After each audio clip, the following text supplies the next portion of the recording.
మహానాడు నాటికి లేదా మహానాడు సందర్భంగా కానివ్వండి, ఆ వేదిక మీద నుంచి లోకేష్కు ఒక కీలకమైనటువంటి బాధ్యతను అప్పచెప్పే అవకాశం ఉంది అనేది ఆ యొక్క గాసిప్ అనుకోండి, సమాచారం అనుకోండి, చర్చ అనుకోండి, ఏదైనా అనుకోండి, దాని యొక్క సారాంశం ఏంటయ్యా అంటే చాలామంది ఇప్పటికే ఒక అభిప్రాయం వ్యక్తం చేశారు. లోకేష్ని ఈసారి ఖచ్చితంగా పార్టీ అధ్యక్షుని చేయండి, చంద్రబాబు నాయుడు గారికి బడ్డెను తగ్గించండి, ఆయన హ్యాపీగా ముఖ్యమంత్రిగా లేదా కూటమిలో కీలకమైనటువంటి కూటమి సమన్వయకర్తగా ఆయన తన బాధ్యతలు తాను చూసుకుంటాడు, కేంద్రంతో సయోధ్యతోటి కేంద్రంలో కూడా చక్రం తిప్పుతూ తన పంధాలు తాను వెళ్ళిపోతుంటాడు.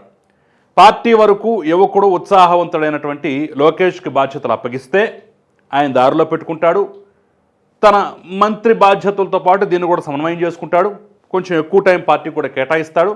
ముఖ్యంగా వయసు రీత్యా చంద్రబాబు నాయుడు గారికి కొంత భారం తగ్గించిన వాళ్ళు అవుతారని చెప్పేసి జరుగుతున్నాయి.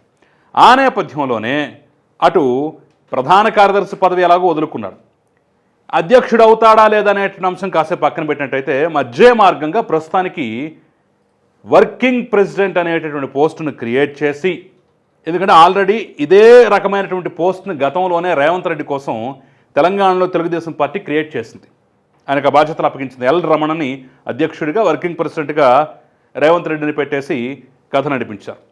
సో అలాంటి మధ్య మార్గమైనటువంటి పోస్ట్ను క్రియేట్ చేసి మ్యాక్సిమం బాధ్యతలన్నీ పార్టీకి సంబంధించి ఏదో పైన చూడటం తప్ప చంద్రబాబు గారు మిగిలినవన్నీ మ్యాక్సిమం బాధ్యత మొత్తాన్ని లోకేష్కి వర్కింగ్ ప్రెసిడెంట్ హోదాలో అప్పగించేటువంటి అవకాశం ఉంది.